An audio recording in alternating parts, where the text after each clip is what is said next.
Pues buenas tardes a todos. Vamos a esperar 5 minutitos para que se conecten las demás personas y les agradecemos su presencia y bienvenidos al seminario del día de hoy.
Bueno, pues son las 12:05. ¿Les parece si comenzamos?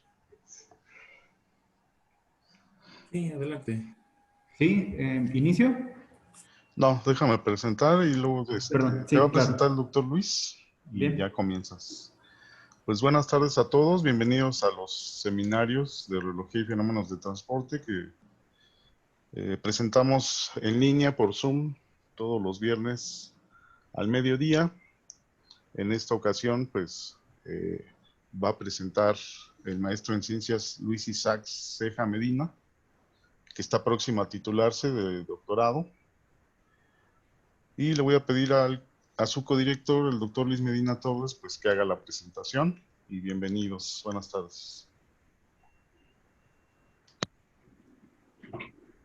Sí, gracias. Gracias, doctor Fausto. Hola, buenas tardes a todos. Gracias por el espacio y el tiempo que nos dan en este comité de organizador de escenarios.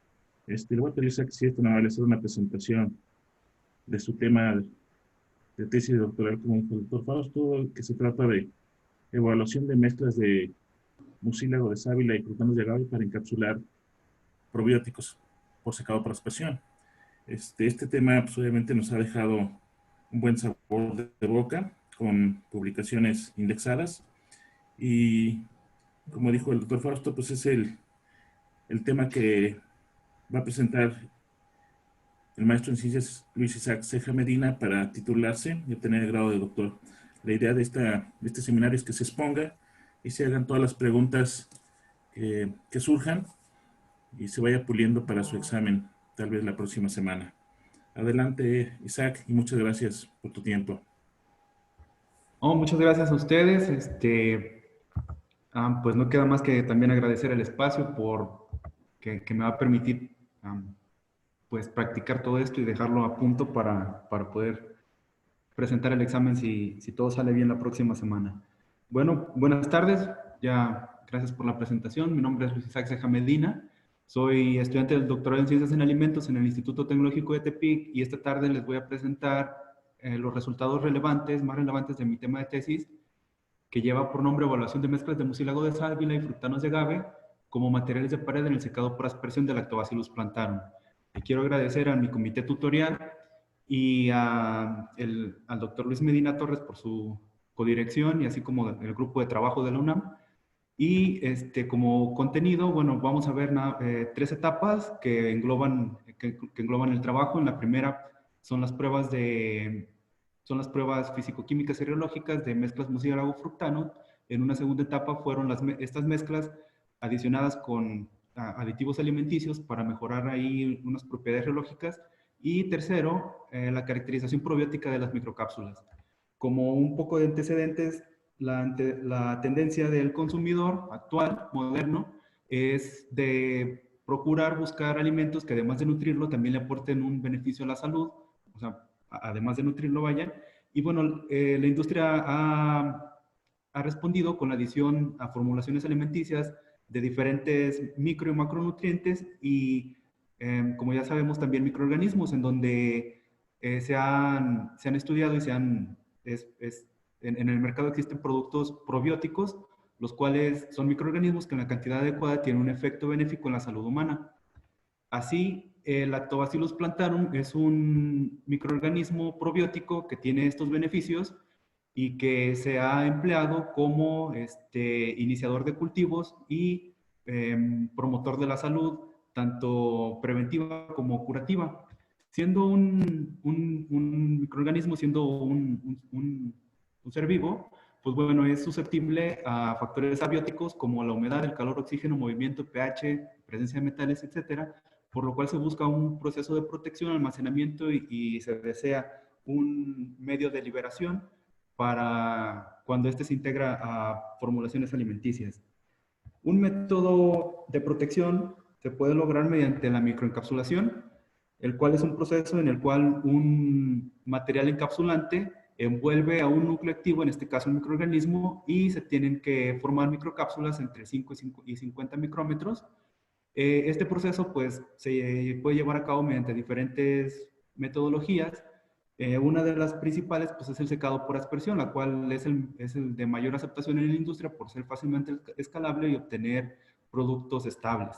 El secado por aspersión, en el proceso de secado por aspersión, pues una solución es atomizada en micropartículas, las cuales al entrar en contacto con aire caliente, pues el solvente se evapora, en este caso sería agua, y se obtienen partículas sólidas secas en polvo. Bien, en este sentido, pues se ha reportado el empleo del secado por aspersión para la microencapsulación de algunos probióticos. Así, pues se ha empleado en materiales de pared como aislados proteicos de suero de leche y actualmente biopolímeros. Aquí cabe destacar que el material de pared es de suma importancia en la microencapsulación mediante secado por aspersión, dado que el material de pared protegerá en el tiempo de residencia de la temperatura alcanzada en el secado por aspersión. El material de pared pues debe de cumplir con estas propiedades, y cuando se habla actualmente de materiales encapsulantes en matrices alimenticias, debe ser económico y actualmente pues prebiótico. De aquí que podamos nosotros incluir en una misma matriz, en una sola matriz, un probiótico y un prebiótico, formando así una matriz simbiótica. Es decir, el microorganismo puede hacer provecho del material, una vez que se libera, del material en el que estuvo encapsulado. Hablando de esto, los materiales de pared o biopolímeros como materiales de pared, pues los fructanos de agave, la goma arábiga, mucílago de aloe vera, la caseína, se ha reportado que tienen propiedades prebióticas y se usaron en este trabajo por cumplir con las características anteriormente mencionadas, además de ser inocuos, con potencial encapsulante, debido a su estructura compleja y conformación heterogénea de sacáridos, además de propiedades viscoelásticas. Así, pues, parte del trabajo o el trabajo de la colaboración con el doctor Luis y su cuerpo de trabajo, pues es emplear metodologías, propiedades reológicas en la formulación de mezclas de biopolímeros o de estos biopolímeros como materiales de pared, para esclarecer algunas de sus propiedades microestructurales y así determinar tipos de fluidos, interacciones, estructuras y predicción de comportamientos tanto en vida de anaquel, en la formación de soluciones, el asperjado y cómo se va a comportar el material de pared una vez que este se ha secado. Bueno, el objetivo general del trabajo fue evaluar las mezclas de mucílago de aloe vera y fructanos de agave de alto grado de polimerización como materiales de pared en la microencapsulación de Lactobacillus plantarum mediante secado por aspersión. Bien, me voy a permitir ir explicando las etapas, las metodologías y enseguida los resultados para llevar más o menos un hilo, ¿no? En una primera etapa, pues bueno, realizamos mezclas de sólidos totales aportados por el mucílago de aloe vera y fructanos en estas relaciones, en un diseño simple unifactorial, y estas mezclas se secaron a estas condiciones, las cuales ya se ha reportado que son óptimas para este tipo de biopolímeros, en un secador de disco rotatorio, en un secador por aspersión de disco rotatorio, y en primera instancia solo evaluamos las propiedades reológicas, físico-químicas, evaluamos cómo se comportaban las propiedades reológicas en función de la concentración, de la temperatura y del pH. Bien, como resultado, los primeros resultados de la etapa, determinamos que existe una diferencia significativa en el pH de las formulaciones, y esto se debe principalmente a la cantidad de ácido urónico presente en los grupos acetilados de las unidades de manosa del biopolímero semanano, el cual es el mayoritario o el predominante en el mucílago de aloe vera. Y conforme vamos aumentando la concentración de fructanos de agave, pues vemos un incremento en el pH, lo cual es en función del carácter de azúcar reductor de los fructanos. Y ya como los polvos, obtuvimos temperaturas de superficie de polvo de 55 grados centígrados, y lo cual quiere decir que la temperatura interna de la microcápsula o del polvo debería de ser menor, lo cual es un indicativo que funciona como un material de pared, ya que va a proteger de las temperaturas al núcleo, en este caso los microorganismos. Y en cuanto a las propiedades del polvo, pues obtuvimos porcentajes de humedad alrededor del 10% y una actividad de agua no mayor a 0.25, a un índice de actividad de agua de 0.25, y rendimientos ya reportados, que se ha reportado por el grupo de trabajo también, que son buenos de un proceso que es rentable, que sí rinde, ¿no? Sin embargo, bueno, pues los valores de humedad del polvo y de actividad de agua se ha reportado que son estables, que estos valores harán que el polvo sea estable a procesos de oscurecimiento, de oxidación lipídica, crecimiento microbiano y de otras reacciones hidrolíticas y enzimáticas, lo cual pues podemos concluir que es un polvo estable. En cuanto a las propiedades reológicas, primero analizamos la cizalla simple. En esta gráfica podemos ver,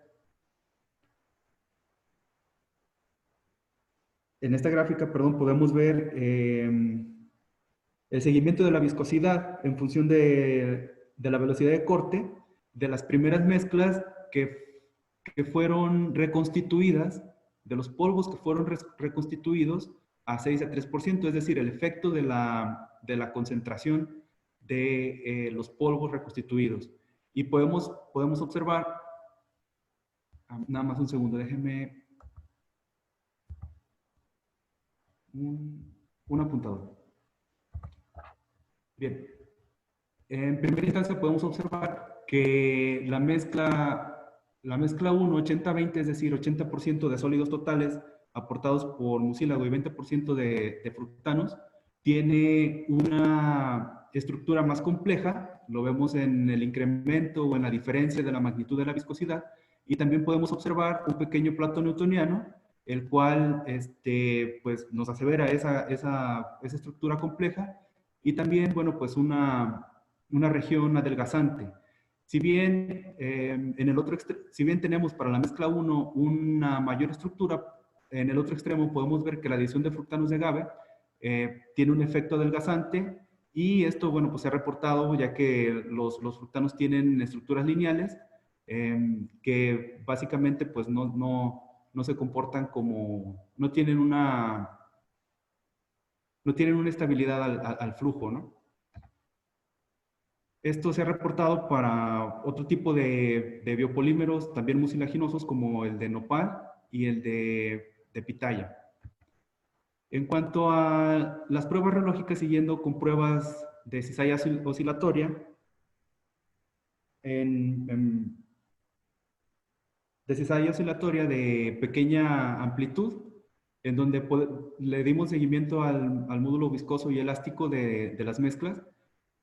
Podemos observar que las mezclas 2 y 3, es decir, los triángulos y los cuadrados, que son en donde tenemos un porcentaje mayor de fructanos, tienen una componente elástica menor que la mezcla 1, la cual tiene 80% de mucílago de aloe.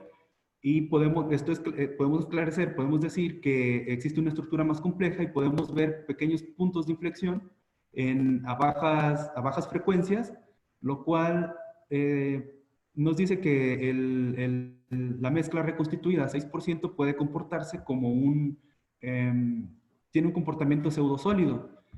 Y así, bueno, pues esto sugiere que el arreglo molecular de la mezcla de biopolímeros es al azar o desordenado. Lo podemos llamar de hebra aleatoria, y esto nos confirma que existe una mayor complejidad en el arreglo estructural. Basados en esto, tomamos la mezcla 1, 80-20, reconstituida a 6%, y evaluamos el efecto de la temperatura. Aquí podemos observar en esta gráfica el seguimiento de igual la viscosidad en función de la velocidad de corte, evaluado a diferentes temperaturas, y podemos observar un efecto adelgazante propiciado por la temperatura. Sin embargo, vemos que las formas de la curva se mantienen, y esto podemos concluir que la mezcla es termomecánicamente estable al flujo, y podríamos usar, o sea, se va a comportar de la misma forma a diferentes temperaturas, ¿no? Tendría que ser de una forma similar, tendría que ser afectada de la misma manera por la temperatura. Sin embargo, podemos tener una misma respuesta. Así, si empleamos el modelo de Remius para calcular la energía de activación, tenemos una energía de activación al flujo de 2.12 kilocalorías por mol, y esto es muy semejante a lo que se ha reportado para otros biopolímeros, también como nada más el mucílago de aloe secado por aspersión, también fresco. Y esto pues nos indica que el biopolímero, la solución del biopolímero es de alguna forma termorreversible. Si bien se necesita una energía al flujo pequeña, una energía de activación al flujo pequeña, no quiere decir que tengamos una estructura simple, sino que es más bien termorreversible. Siguiendo con estas caracterizaciones reológicas, pues también analizamos el efecto del pH, en donde observamos un comportamiento de una molécula polielectrolítica con un cambio en la viscosidad notorio entre un pH 3 y un pH 4. Entonces aquí observamos un incremento en la viscosidad, lo cual está en función de la ionización de grupos carboxilos presentes en las unidades de manosa del mucílago, el cual está en mayor proporción.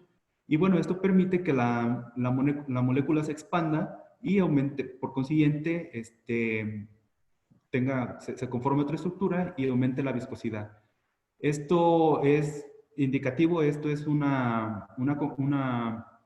indicio de que la molécula, que entre estos pHs está el punto isoeléctrico de la molécula, y lo cual, pues, nos da inicio, nos da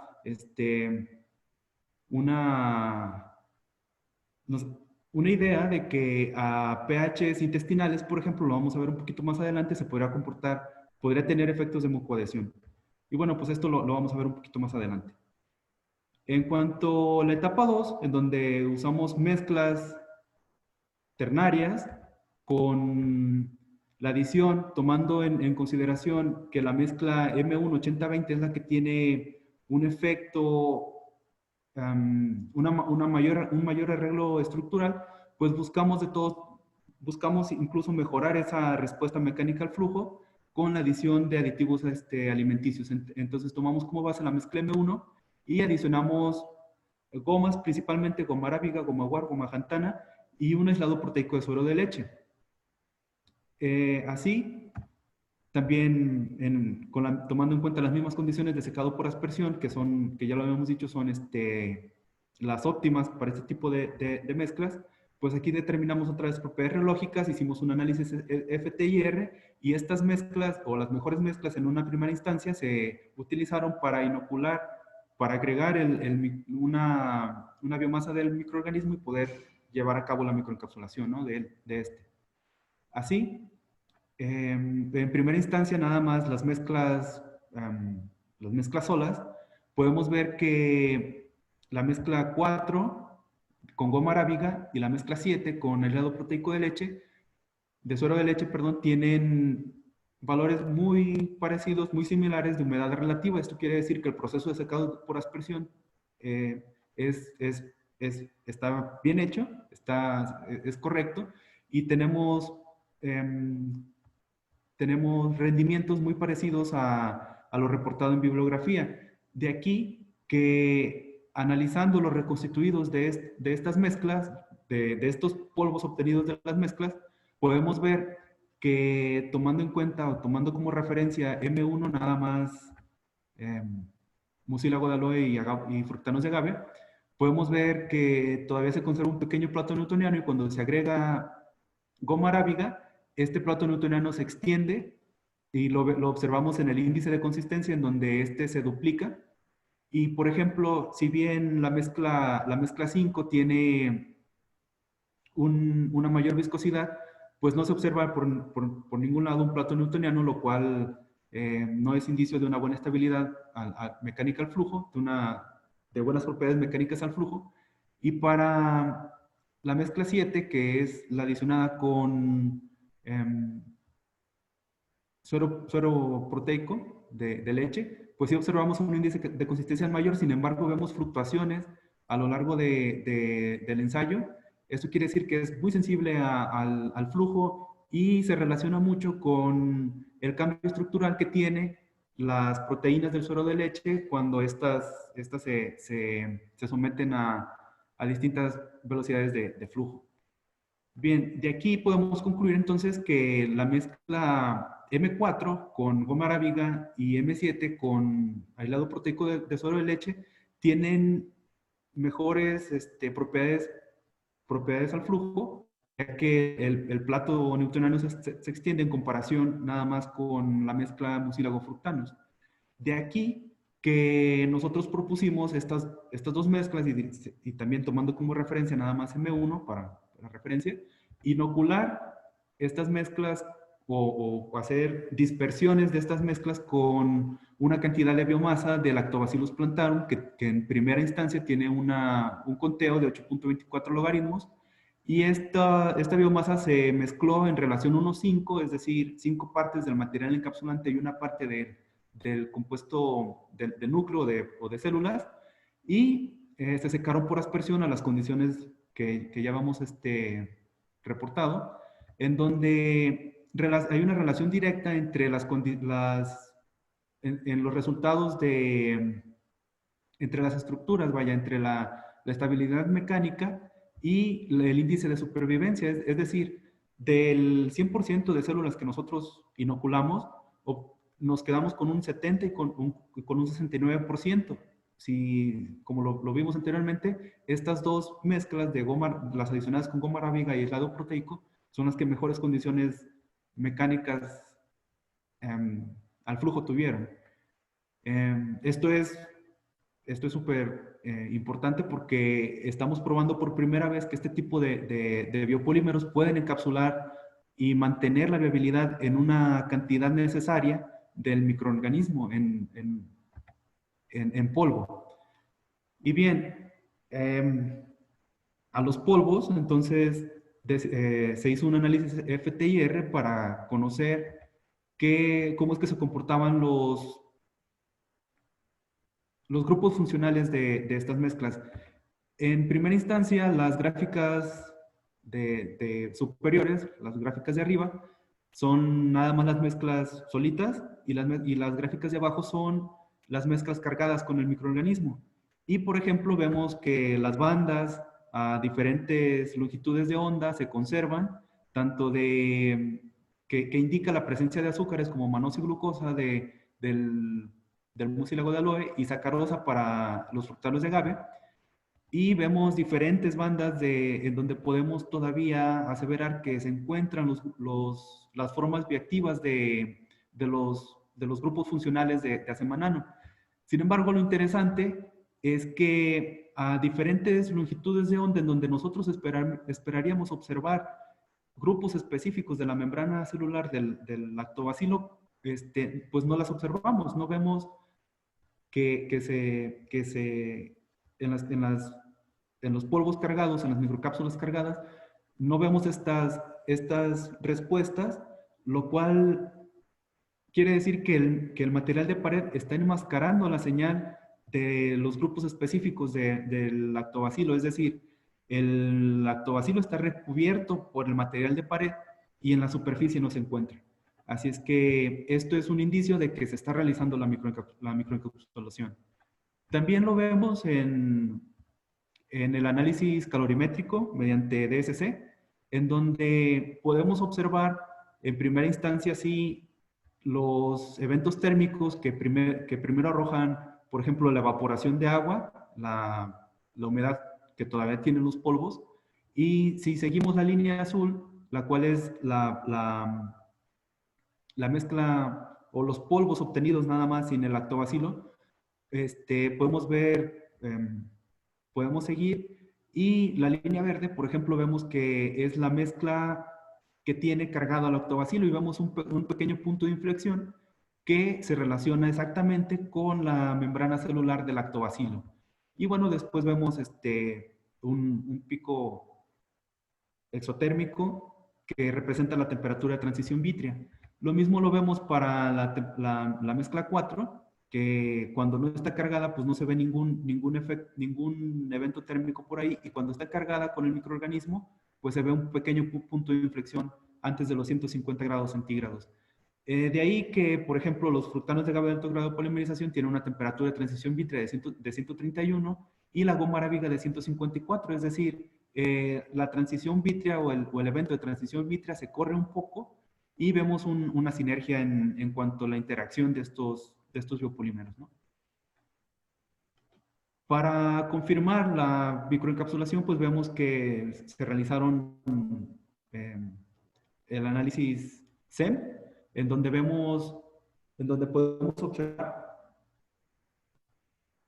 microcápsulas de superficie uniforme, sin abolladuras, están completas, sin protuberancias en la superficie, no hay aglomeraciones entre ellas, o sea, no hay apelmazamientos, no hay interacciones entre las micropartículas.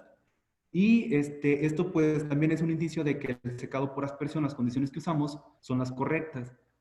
Aquí también se realizaron un análisis TEM, en donde podemos observar la profundidad de las microcápsulas y la pared interna de las microcápsulas, en donde se pueden observar paredes amorfas que se relacionan con los biopolímeros y las zonas oscuras o las sombras que se alcanzan a ver son los espacios vacíos, bueno, en este caso ya vacíos, que fueron ocupados por las células del lactobacilo.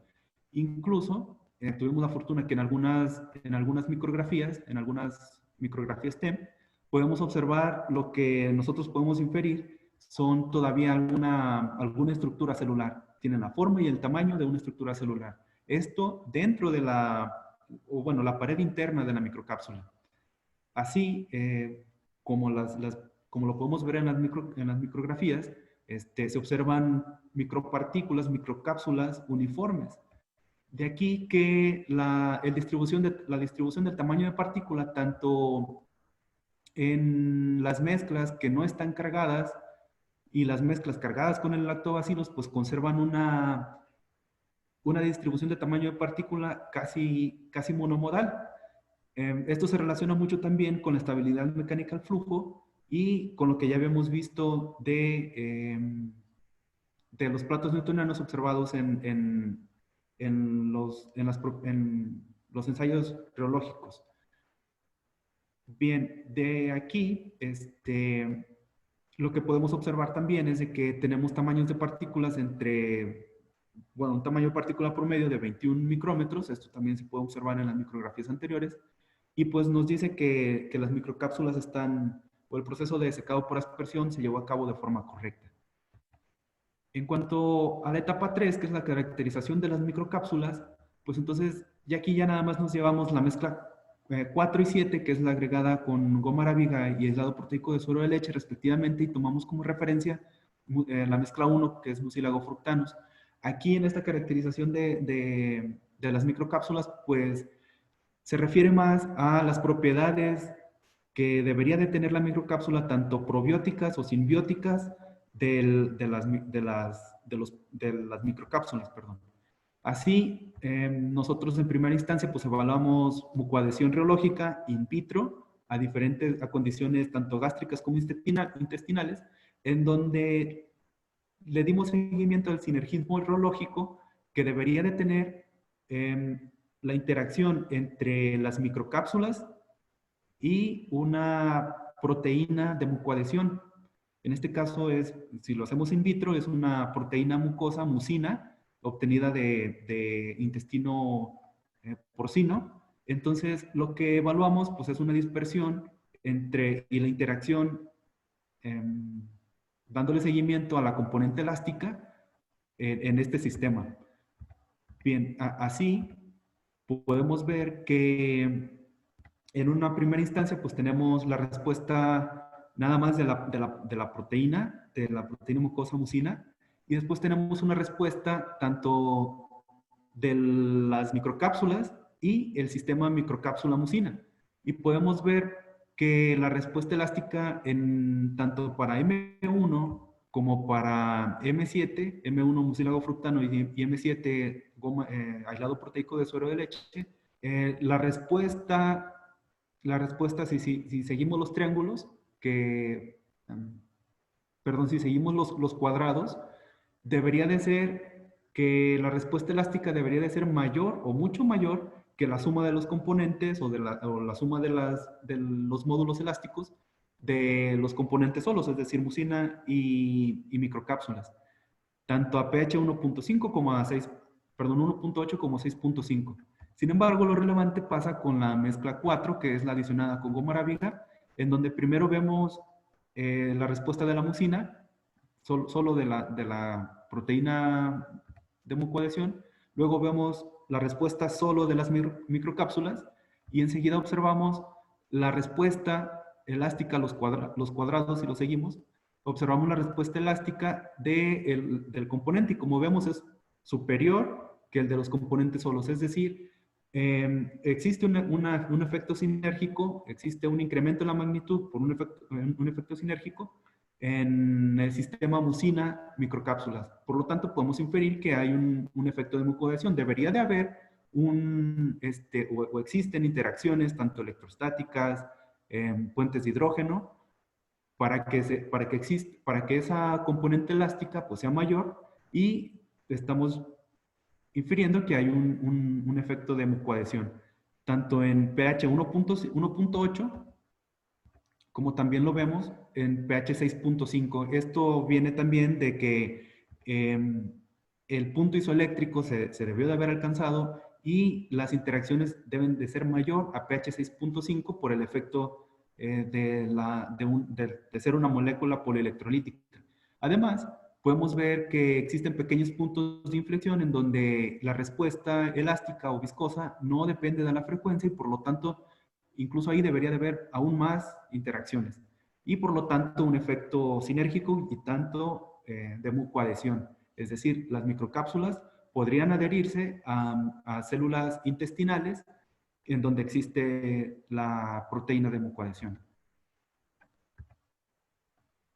Siguiendo con la caracterización, pues se realizaron perfiles de liberación de las microcápsulas resuspendidas a 2%, tanto en condiciones gástricas como intestinales in vitro, en donde pues, se usaron tanto enzimas gástricas y en la parte intestinal, pancreatina y sales biliares, y así podemos obtener perfiles de liberación del lactobacilo ya en condiciones, en un principio gástricas simuladas, es decir, in vitro, y en primera instancia vemos las células libres, en donde se pierde la viabilidad de las células libres en la primera hora. De aquí que se requiera un medio de protección. Y como podemos ver, tenemos diferentes perfiles de liberación. El importante aquí, o el que destaca, es la línea gris de Gomara-Viga, en donde podemos ver que existe una liberación exponencial a las 2, a la primera hora se mantiene a las 2 horas, y después de 4 horas la viabilidad del lactobacilo baja. Sin embargo, lo que nos interesa es las primeras 2 horas. La digestión gástrica se realiza apenas en 2 horas, máximo 3, y todavía tenemos un conteo celular superior a 10 a la 6, es decir, una cantidad adecuada para que el microorganismo pueda ejercer un efecto benéfico. Lo que nos interesa es que en las condiciones intestinales la liberación sea aún mayor, porque el lactobacilo ejerce su efecto benéfico en el intestino, es decir, principalmente o específicamente en el colon. Y vemos también perfiles de liberación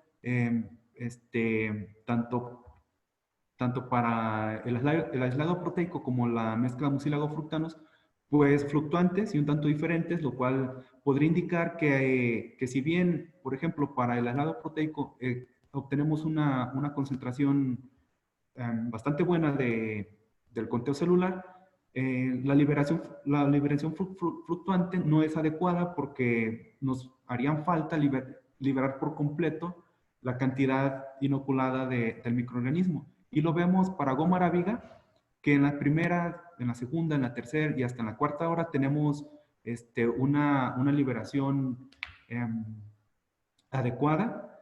Y lo que seguimos aquí es que hasta la cuarta hora, es decir, después de un proceso de digestión de 4 horas, todavía la microcápsula sigue liberando una cantidad adecuada o necesaria del microorganismo.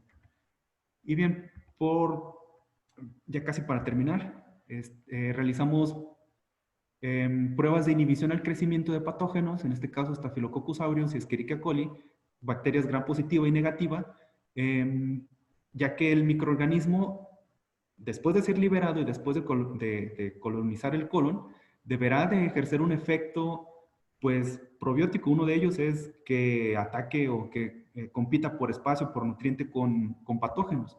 Y bueno, fue una metodología muy simple en donde cajas Petri se inocularon con una suspensión del lactobacilo, se inocularon con una suspensión del patógeno, se seccionaron, se realizaron unos orificios de 5 milímetros en cada sección, y en cada orificio se inoculó 100 microlitros de una solución de 1 por 10 a la 6 de células, solo de células o de biomasa de Lactobacillus plantarum, o 100 microlitros de metabolitos extracelulares de una fermentación del microorganismo ya liberado de las microcápsulas, para evaluar el halo de inhibición de tanto células probióticas como de metabolitos extracelulares. Y en una segunda instancia, pues también hicimos un fitopatógeno, Aspergillus niger, que afecta frutas principalmente. En este caso, lo que se hizo fue inocular 1 mililitro de células probióticas o de metabolitos extracelulares en agar PDA, y después se inoculó el fitopatógeno, y después, dándole seguimiento, se incubó por 5 días y se evaluó el crecimiento del fitopatógeno.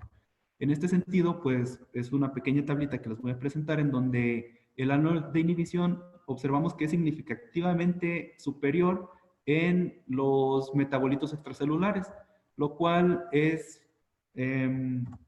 está en función de metabolitos extracelulares producidos por el lactobacillus, que principalmente son bacteriocinas, y ácidos grasos de cadena corta.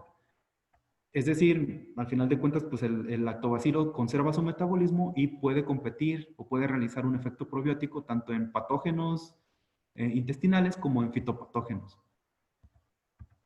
Bien, y por último, realizamos la vida de anaquel, en donde los polvos se evaluó la pérdida de viabilidad o la cantidad de células que hay en un seguimiento de hasta 70 días, en donde podemos ver que tanto a condiciones ambientales, a temperatura de ambiente o de refrigeración, pues los polvos o las microcápsulas no pierden la viabilidad más allá de un 0.5 logaritmos. Entonces, esto quiere decir que después de 70 días vamos a tener todavía una concentración de por 10 a la 7, a la 8, y después de que se llegaran a consumir después de un tránsito intestinal, pues estos podrían todavía tener, o mejor dicho, tienen todavía la concentración necesaria para poder colonizar y el intestino y poder ejercer un efecto probiótico. Y por último, bueno, pues como conclusiones, la mezcla de aloe vera fructanus y goma arábiga funciona como material de pared. Esta es la mejor en la microencapsulación de Lactobacillus plantarum mediante secado por aspersión. Las micropartículas de la mezcla mucílago fructanus y goma arábiga de biopolímeros mostraron una interacción de mucoadhesión en pH intestinal. La mezcla mucílagos fructanus y goma arábiga permitió mantener la viabilidad de las células a condiciones gástricas intestinales, esto en condiciones in vitro, y los estudios in vitro también demostraron que las microcápsulas tienen propiedades simbióticas y la supervivencia del probiótico se mantiene aún después de 70 días en las cantidades necesarias para ejercer un efecto.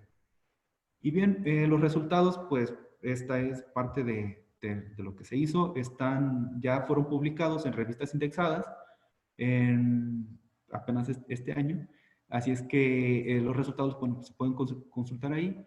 Y por mi parte sería aquí, termino mi presentación y estoy a sus órdenes para las preguntas. Ok, gracias, Isaac. Pues vamos a pasar a la sección de preguntas, comentarios o sugerencias que le puedan hacer sobre su presentación. Por favor, mediante el chat o con el audio o levantando la mano para participar, por favor. Sí, quisiera hacer unas preguntillas. Bueno, sí, adelante, Luis. Sí, gracias. Sí, claro. Primero que nada, felicitarte por tu investigación, Isaac. Es una investigación muy interesante. Muchas gracias. Gracias. Mucha experimentación y muchas pruebas. De hecho, me sorprendió que hayas visto el microorganismo en las microcápsulas. Eso es algo, al menos desde el punto de vista de curiosidad, creo que también valdría la pena resaltarlo. Bueno, más de lo que resaltaste, por supuesto. Y bueno, mis preguntas van orientados en cuanto a la respuesta reológica. Entonces, te pido de favor que pongas la gráfica de la prueba de flujo a la cizalla simple, a diferente temperatura, por favor. Claro.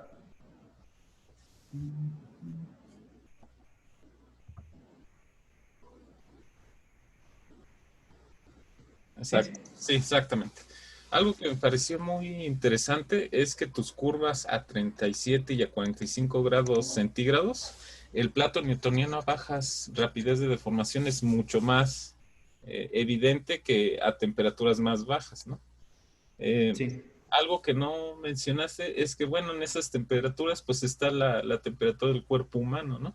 Entonces esa mezcla M1 es particularmente estable al flujo a baja rapidez de deformación a esas temperaturas. Eso es algo que me parece que es digno de mencionarse, porque ya estando a esa temperatura, Claro. la mezcla de M1 pues es mecánicamente estable el flujo. Y bueno, ya aprovechando que ahí está el efecto de la temperatura, ahí tienes viscosidad contra temperatura. ¿Cómo realizaste esos puntos? O esos puntos, ¿cómo los obtuviste? Am, ¿Te refieres a esta gráfica de al modelo de Arrhenius, lo que se obtuvo con el modelo de Arrhenius? Exactamente. Bueno, de hecho aquí sí me faltó. El modelo, pues el modelo de Arrhenius está completo acá, pero una vez linealizado, podemos obtener una respuesta en cuanto a la transformación nada más, el inverso de la temperatura. Y lo que sí es que se me pasó por aquí lo debo de tener. El modelo linealizado, pues nada más es introducir este, la respuesta viscosa a una sola temperatura, bueno, la viscosidad a una sola frecuencia, perdón, a una sola velocidad de flujo, y relacionarlo con la temperatura tomando una temperatura inicial, y por consiguiente, sí, sí te la voy a deber, es que sí tengo el modelo linealizado, entonces sale nada más por regresión. Sí, de hecho, si aplicas logaritmo natural al modelo Ajá, pues obtienes una línea recta donde el eje de las abscisas es 1 entre t y sí, el logaritmo de la viscosidad, pues sería el eje de las ordenadas, ¿no? Entonces, así es, sí. ahí está el error. Hay que poner logaritmo de viscosidad en el eje de las y. Y mi otra pregunta sería, ¿a qué rapidez de deformación tomaste la viscosidad y por qué? Estas fueron a la primera que pude obtener en cuanto, en, en- en teoría fue cuando cambia o o donde termina el plato newtoniano. Ah, Sería nada más tomar los primeros puntos. Aquí, por ejemplo, recuerdo bien que tomé hasta antes de 10 segundos a la menos uno. De ahí se obtuvo un promedio y fue la que metí en viscosidad para hacer el logaritmo y meter al modelo. ok. Sí, sí, es interesante. De hecho, ese punto que tú señalas es el tiempo característico Ajá, de orientación al flujo, ¿verdad? sí, él es justo, bueno, pues va relacionado, ¿no? Con el índice de consistencia. Entonces, es antes del cambio a un carácter adelgazante. Entonces, sí, Exacto. por aquí tengo debo de tener los datos, ahí el montón de tablas, pero sí, se tomó en cuenta. Sí, de hecho, sí es válida la metodología, pero como habías mencionado, este tipo de respuesta es clásica de un fluido termorreológicamente sencillo. Y otra manera Sí, de tener esa energía de activación con el modelo de Arrhenius es con una superposición. Entonces, de hecho, con esas 4 temperaturas se pueden traslapar todas las curvas con un factor de corrimiento horizontal vertical ajá, y finalmente ahora sí obtienes tu energía de activación. Obviamente es un método alternativo. Si vas a utilizar tu método, pues sí creo que es importante mencionar a qué rapidez de deformación y sí, por qué se escogió esa en específico. ok, sí, perfecto. Muchas gracias, Luis, claro. No, ¿de qué, Isaacs? ¿Podemos ver la respuesta a la cizalla oscilatoria, por favor, Isaacs? Claro.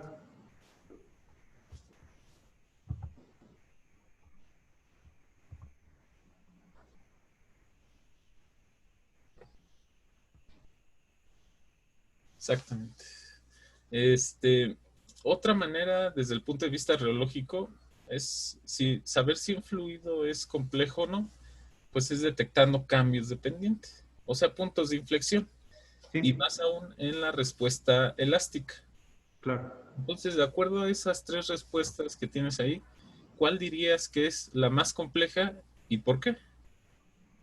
La más compleja, y algo así he estado entendiendo, sería de la mezcla M1, en donde podemos ver que a tiempos largos o a frecuencias pequeñas, podemos ver pequeños puntos. Aquí, sí, la verdad, en algún momento saqué las pendientes, no las terminé de agregar, pero sí podemos ver pequeños puntos de inflexión. No sé si alcanzan a ver mi apuntador. Sí, sí se ve. Podemos ver puntos de inflexión a pequeñas frecuencias, a tiempos largos, y también los podemos ver a tiempos cortos. Em, entonces, sí podemos ver puntos, sí o bueno, yo sí los alcanzo a notar aquí, pero por ahí debo de tener mis modelos en donde se podrían calcular de forma objetiva, se podrían calcular estas pendientes. Y por ejemplo, para la mezcla 2 y 3 pues vemos casi, pues pendientes así rectas, ¿no? Ajá. Vemos rectas en donde donde la respuesta elástica, o mejor dicho, la respuesta viscoelástica no depende de la frecuencia. Entonces, para M1 sí podemos ver inflexiones, de aquí que podríamos decir se podría comportar como un pseudosólido, aunque a frecuencias, aunque el punto de cruce se observe hasta frecuencias muy altas, pero sí, ¿no? La mayor arreglo estructural, lo podríamos llamar así, está en M1. O la mayor respuesta viscoelástica la tiene M1, que debería de ser en función de las interacciones, tanto internas de la molécula del mucílago, como su interacción con los fructanos. Sí, efectivamente, de hecho, para detectar cambios dependientes, así a grosso modo, lo que se hace es poner líneas rectas en datos Sí, experimentales donde pase por esa línea. Y bueno, entre más líneas rectas tengas, pues son más cambios de pendiente, el fluido es más complejo.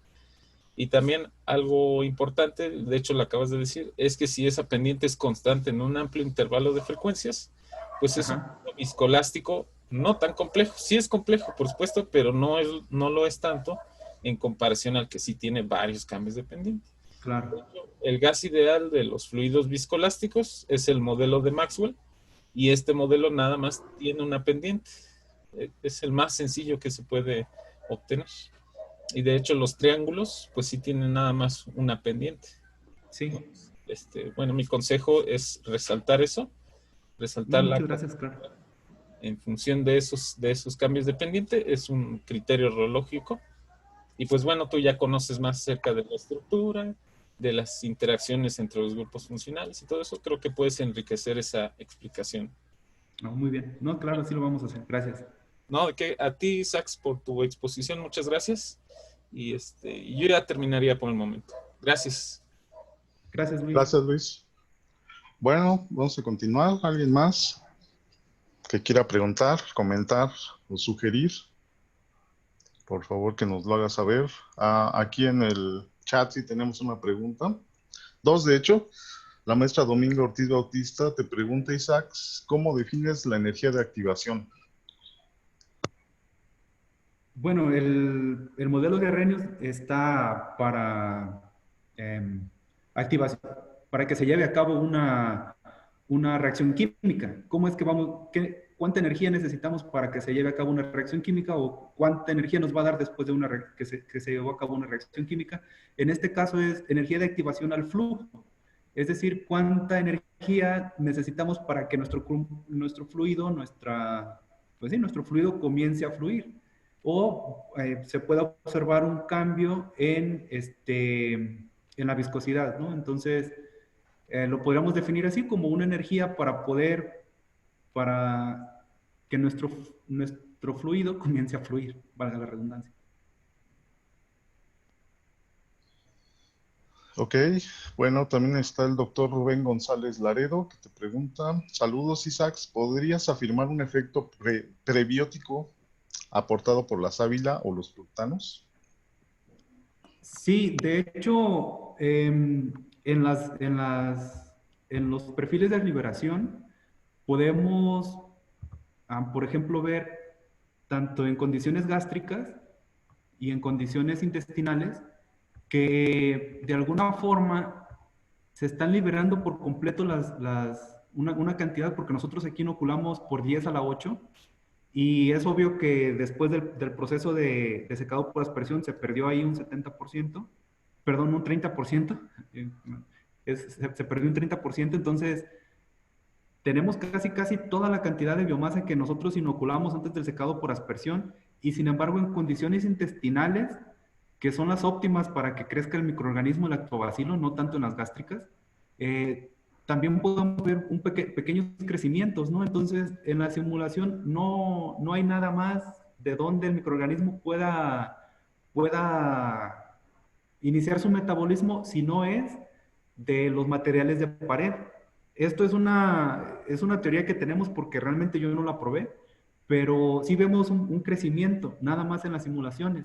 Entonces quiere decir que de alguna forma cuando el microorganismo se libera de la microcápsula, podría aprovechar esos materiales de pared que están ahí en la misma simulación, que están en el mismo caldo, le vamos a llamar.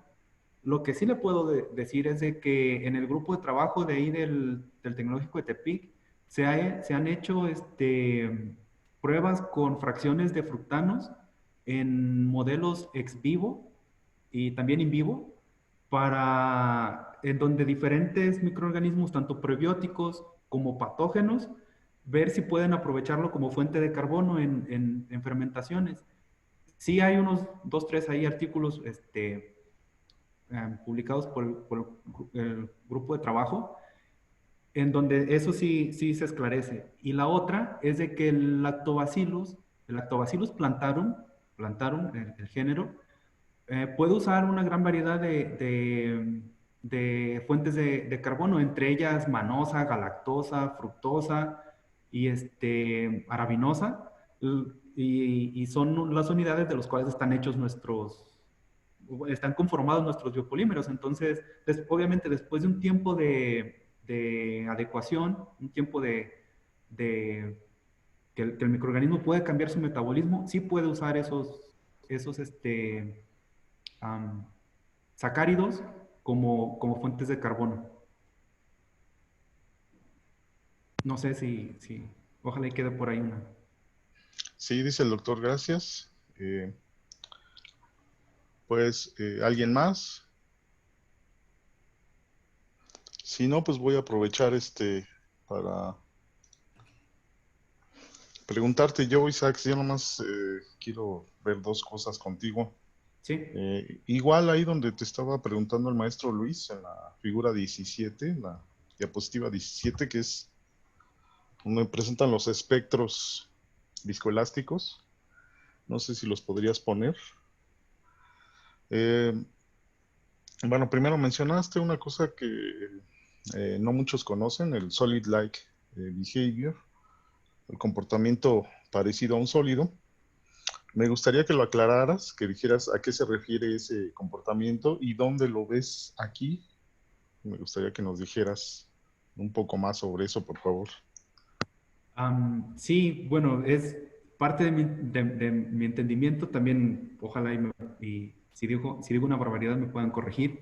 Son lo que hablábamos de los puntos de inflexión y de los cruzamientos a frecuencias altas, ¿no? Entonces, en donde la componente elástica, aquí por ejemplo vemos que la componente viscosa es superior que la componente elástica a bajas frecuencias, y después este comportamiento se invierte. Entonces, podemos ver que los puntos de inflexión tendrían que, o supondrían que no importa qué frecuencia o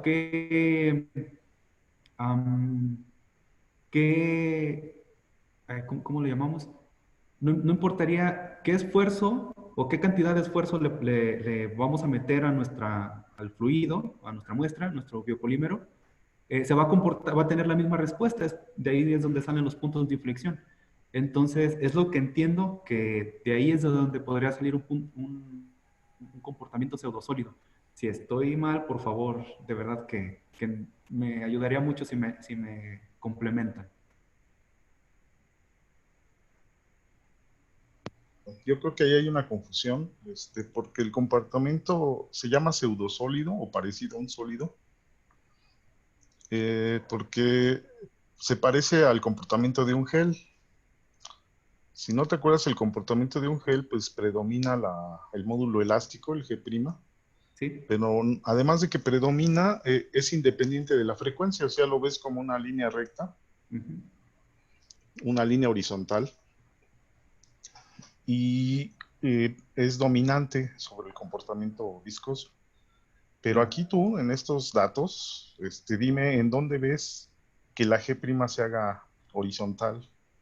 No, de forma horizontal no, nada más los puntos de inflexión en donde se vería un Ujú. cambio, pero de forma horizontal, pues no se ven. Sí, no, no, es que no se ve. Entonces yo te recomendaría que no menciones lo de Claro. solid like o pseudo solid, porque Ujú. no, en este caso no hay, en ninguna parte se ve que el G' sea independiente de la frecuencia. Si ves puntos de inflexión, eso sí los puedes comentar, pero yo te recomiendo que no menciones el solid like porque no hay aquí Ok, en estos datos. muy bien, muchas Muy gracias. bien. Y finalmente presentaste otros espectros mecánicos ya casi al final, pero creo que eran, no sé si los puedes poner. Sí, bueno, los últimos que presenté Ujú. son aquí. Ajá. Serían Ándale, los de, un poquito antes, el de la mucina solito, lo presentaste antes, ¿no? sí, ahí por ejemplo esa es la respuesta de Musina nada más. Y Y en la después, anterior, pero en la diapositiva anterior creo que vi otra vez si la puedes poner, la claro, 31 o la 32. Ándale ahí. am, Ajá, ahí. Mira, ahí, por ejemplo, para si puedes dejar la mucina sola, o creo que ahí, bueno, ahí por ejemplo, de ahí, hecho, ándale. ajá, Mira, ahí, por ejemplo, alguien te podría preguntar por qué tienes esos cambios dependiente en G', ¿no? Están medio raros. aquí también pues vemos como la mucina es una proteína, de alguna forma a diferentes esfuerzos, a diferentes frecuencias, pues debería de cambiar su estructura, tanto, o sea, nada más por el solo hecho de cambiar sí, el esfuerzo que se aplica, ¿no? La frecuencia. Y este pues se ve en todos los análisis porque es justo el primero o el que queremos comparar con con el sistema, perdón, comparar por separado primero mucina, luego las microcápsulas y después el sistema que deberían de formar para ver si existe una interacción entre las microcápsulas y la mucina. Y bueno, yo lo que veo aquí es que a este pH y a esta concentración, la mucina es prácticamente, predominantemente viscosa. Viscosa, sí. O sea, el comportamiento elástico incluso te da así, porque ya está cerca de los límites de sensibilidad del ríometro. O sea, la parte elástica prácticamente no pinta mucho aquí. Y lo ves al principio, tienes 2 décadas de diferencia entre la componente Sí. viscosa y la componente elástica. O sea, es demasiado, ¿no? Estás muy lejos del punto de cruce, por ejemplo. Yo te diría que este material es prácticamente un fluido y, y prácticamente newtoniano, ¿no? Entonces, yo aquí te recomendaría mucho cuidado cuando hables de mucoadhesión porque debería de verse un poco más elástico el sistema como para comparar, ¿no? Es Ok. mi sugerencia. Y lo que me queda duda es que más adelante en la 33 o en la 34 ya no se ve esta oscilación, digamos, estos cambios de pendiente. Bueno, a lo Mira, mejor ahí nada sí más se ve es, mucho, pero en la siguiente, o sea, ahí es evidencia, yo te diría que ahí evidentemente tiene que ver con la sensibilidad del rómetro, la parte elástica, evidentemente tiene ruido porque es muy débil la señal.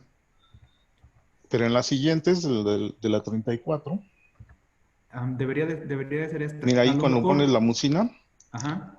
pues ya no tiene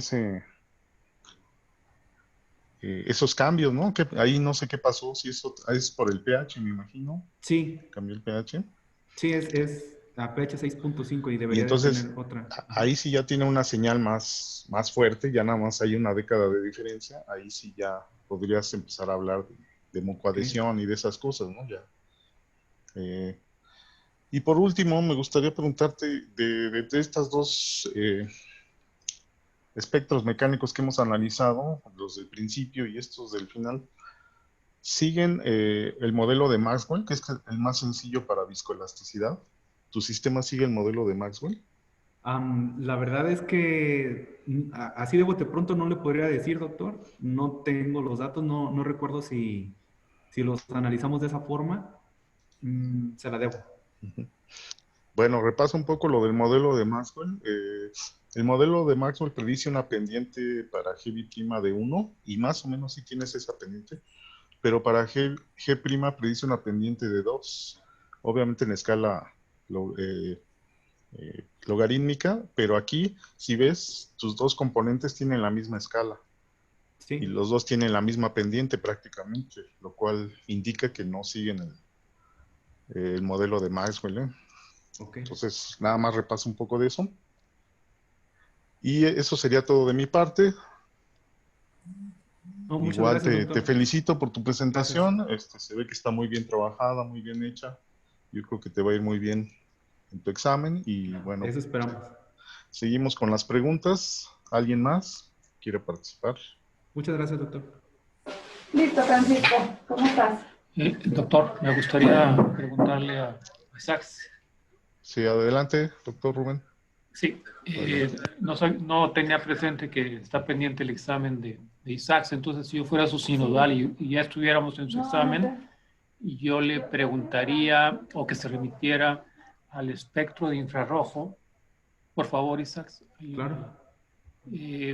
No, creo que comentaste que por alguna razón no pudiste tomar el espectro del microorganismo solo como para poderlo haberlo incluido ahí y que fuera evidente lo que ya nos explicaste.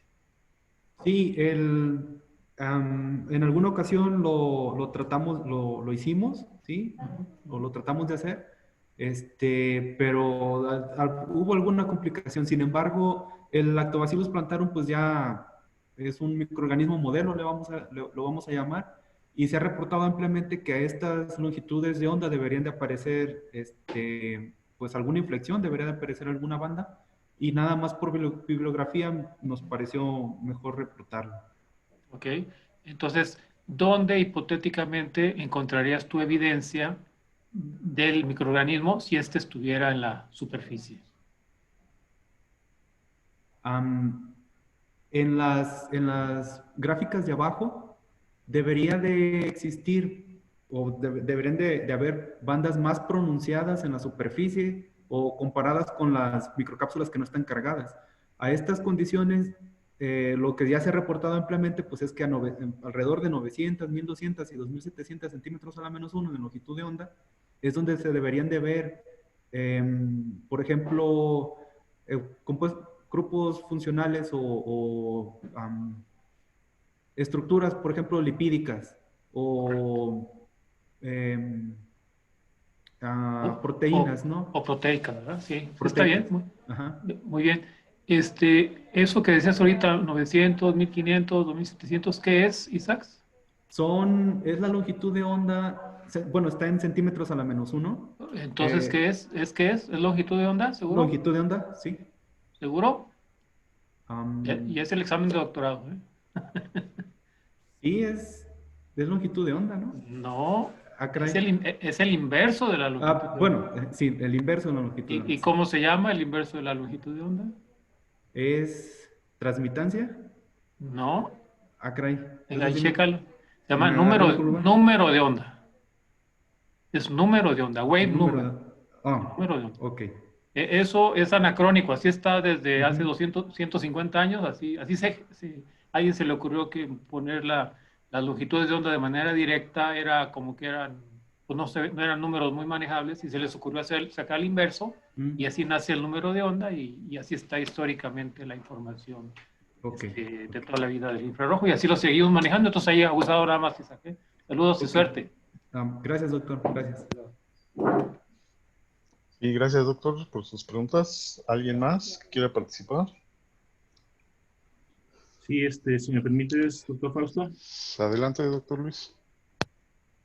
Muchas gracias por todas las preguntas, son muy buenas.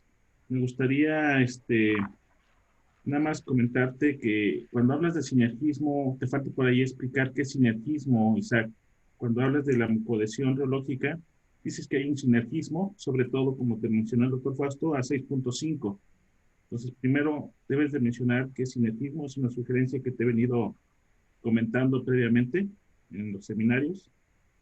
También el tiempo que empleaste fueron de 37 minutos de exposición, bájale un poquito, es demasiado.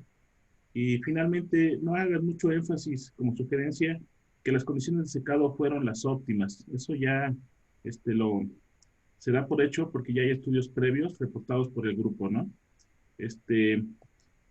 Lo que sí me gustaría que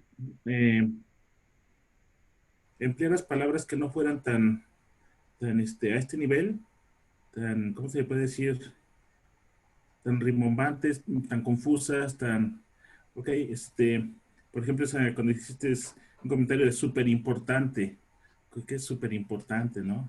Entonces, ten cuidado con este tipo de comentarios. Te falta por ahí, hay que analizar la presentación, comas, cuando ves el efecto de la temperatura, concentración y pH de las mezclas, mucho cuidado en la redacción. Y cuando hablas de reconstituido también, reconstituido en medio acuoso, a condiciones de qué? De pH y temperatura, ¿ok? Bueno, por mi parte, no me queda más que felicitarte, hiciste un excelente trabajo, lo cual se ve reflejado en las 2 publicaciones que tienes, y pues ánimo y suerte para la próxima semana. No, así vamos a hacerlo, doctor. Gracias, Fausto. Gracias, Zach. Sí, no, Gracias. al contrario. Pues si hay alguien más que nos comente, porque se nos vino el tiempo encima. Si no, pues le agradecemos nuevamente a Isaac por su presentación. Y les reiteramos, los esperamos la próxima semana en punto del mediodía. Y pues gracias por su asistencia a este seminario. Y buena tarde a todos. Buenas tardes.